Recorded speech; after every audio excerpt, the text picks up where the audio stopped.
ladies and gentlemen, and thank you for tuning in for one Akata Nation News Hour with the one and only Soulaan's number one edutainer, the man about town, Petty Murphy, here live reporting to you from Soulaan's number one source for edutainment, Akatanewsnetwork. And with that said, ladies and gentlemen, we're going to briskly get over to our agent in the field, the one, the only, Nap Turner, with some breaking news. Yep, what's cracking? How everybody doing today? So yeah, y'all already know what it is. It ain't nothing new under the sun. We're going to drop down, go look at a couple of quick clips. Then we're going to spin the block. We're going to rap about it. Yo, America, such vintage style. I'm back in action, back in a control. Fat baby, you know, representing to the fullest. Yeah, man. You know the badness, calm down. You flex my bro. Show them. Yeah, that's a new style. New style. Yo, brother Malik. Calm down. You know the badness, calm down. You know the badness. Yeah, man. OTF, free dog. Yeah, you know what I'm saying? Thing, bro. Yeah, my brother OTF, come and represent. Yeah, you know the voice in the building. Yeah, man. My nigga. With the voice. With the voice, free dog. My nigga. Free dog, man. Free dog, free dog. Yeah, such style, such style.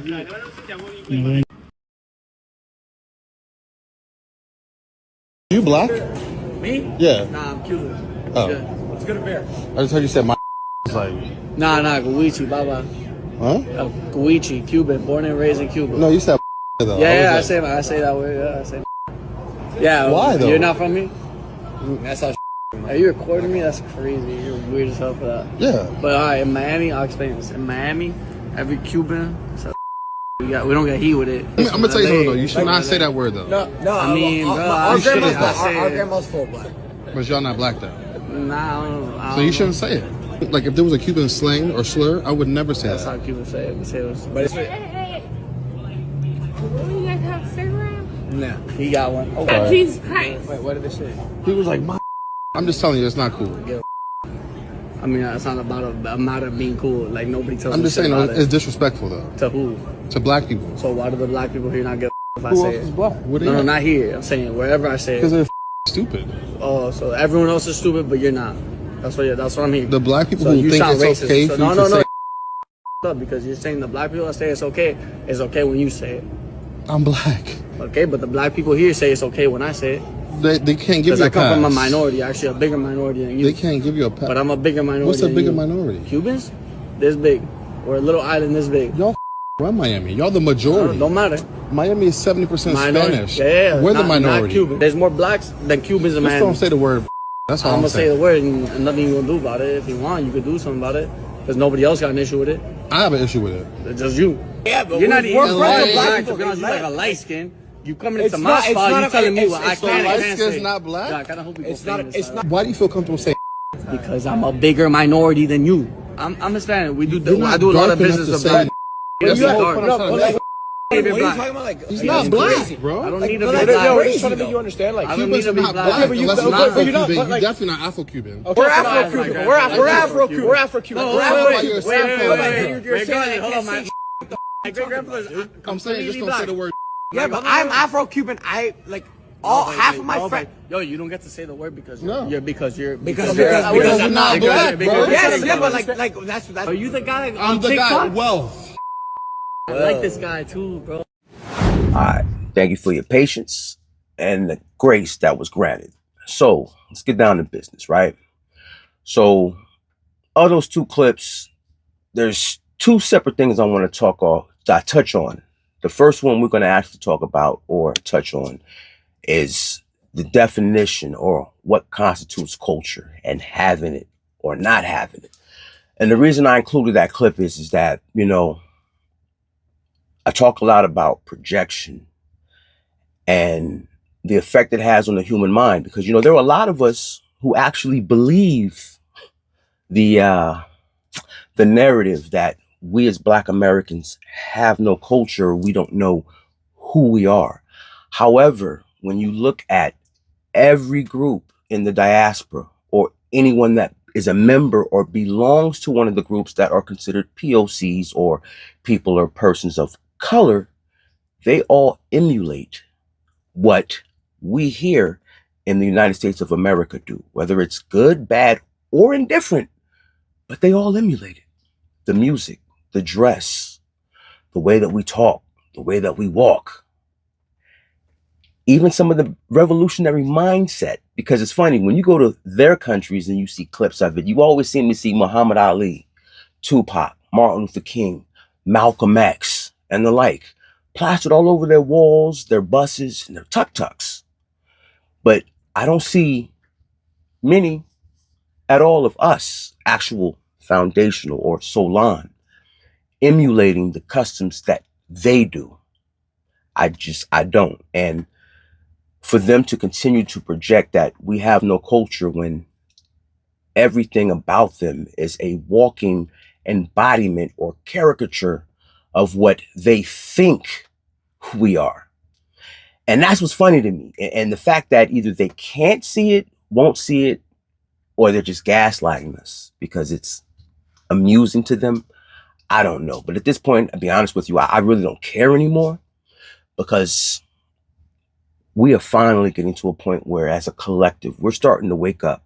We're starting to disassociate from the old negative behaviors and the things that actually have been holding us back.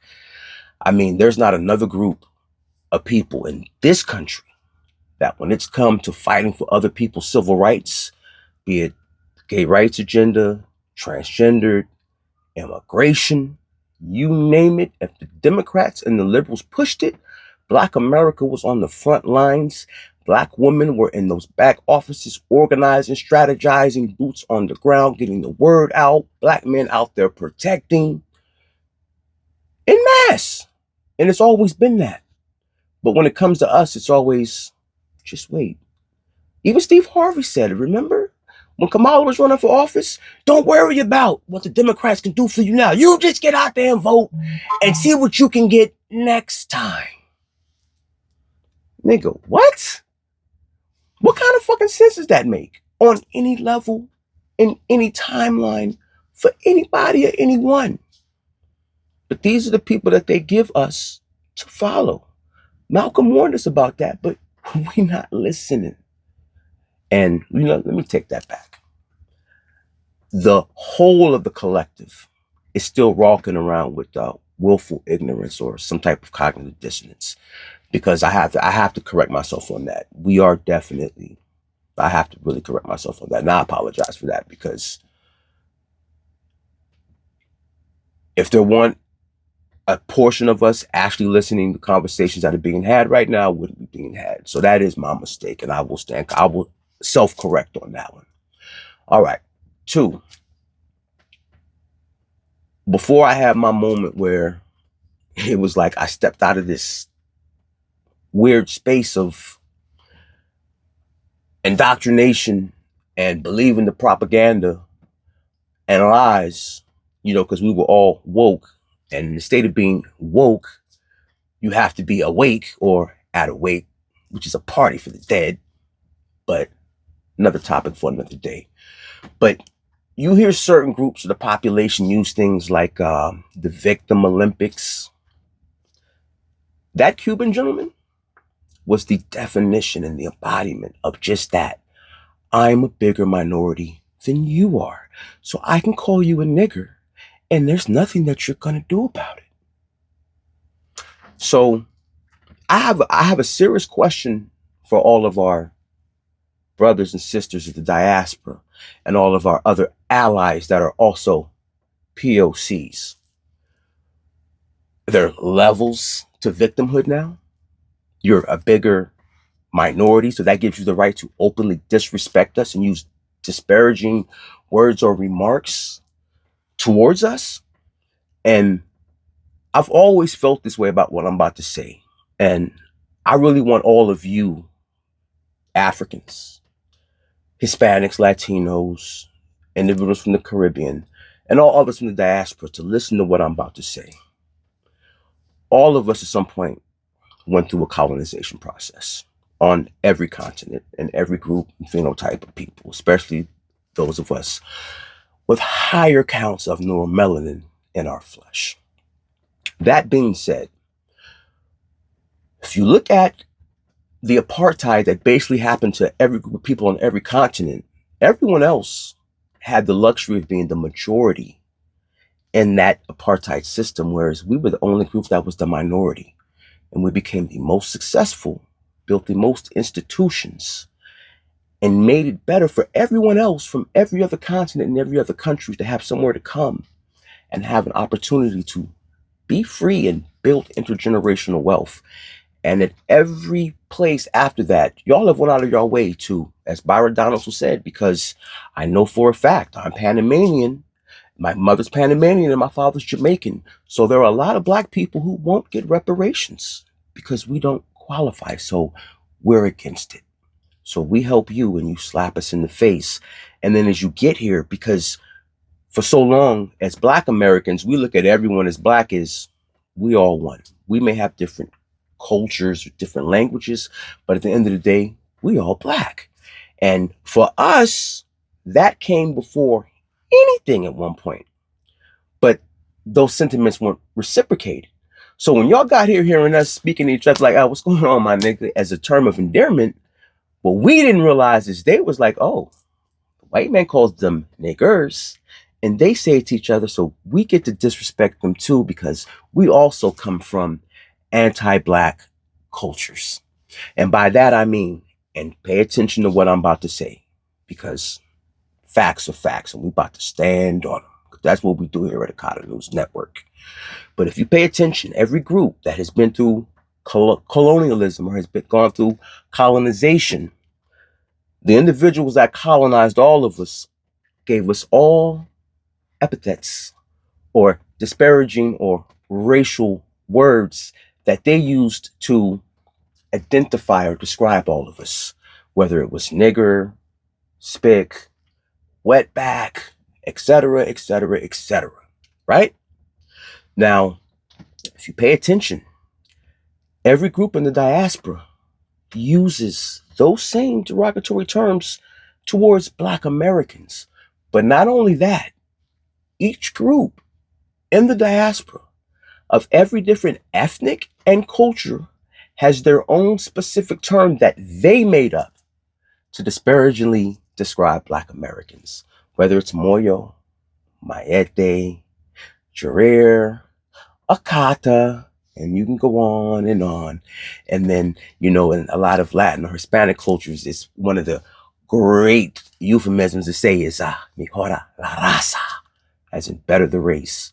As in, if this neuromelanin that actually connects you to the planet and the cosmos is a curse. You do realize that the neuromelanin in your skin literally interacts with your environment in the sun, just like chlorophyll does to plants. You see, we charge up off the sun. It kills a lot of y'all. That's something to think about, because that tells you who and what we actually are. And for those of y'all that didn't know that, go look it up and understand your actual connection to Mother Earth, to the sun, to the universe. You are the universe, and the universe is you. And just by thought and speaking into existence, you can control, make, and have what it is that you like. And if you're paying attention to what's happening now with delineation, it's happening.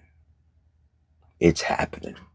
But on that note, I'm going to shut this one down. I thank y'all who actually got through this whole dialogue and stuck in with me. You are the real MVP. I appreciate it. And until we meet again, we're going to get back to the house studio with the one and only Petty Murphy. So as I always close out, realize, and transparency forces accountability. Y'all keep your eyes to the stars and keep that head on a swivel. And as I always say, they playing the dirty game. And welcome back to the Plantation Studios, ladies and gentlemen. It is your one and only, as petty as they get, Petty Murphy, here again from Akata News Network. And I would just like to say to our number one man in the field, Nap Turner, thank you so much for that wonderful expose. And hey, what more can I say? A little urine out of a cow's ass never hurt anyone. And on that note, we bid you adieu. Thank you for tuning in. And next time, we'll see you again here at Akata News Network. Peace.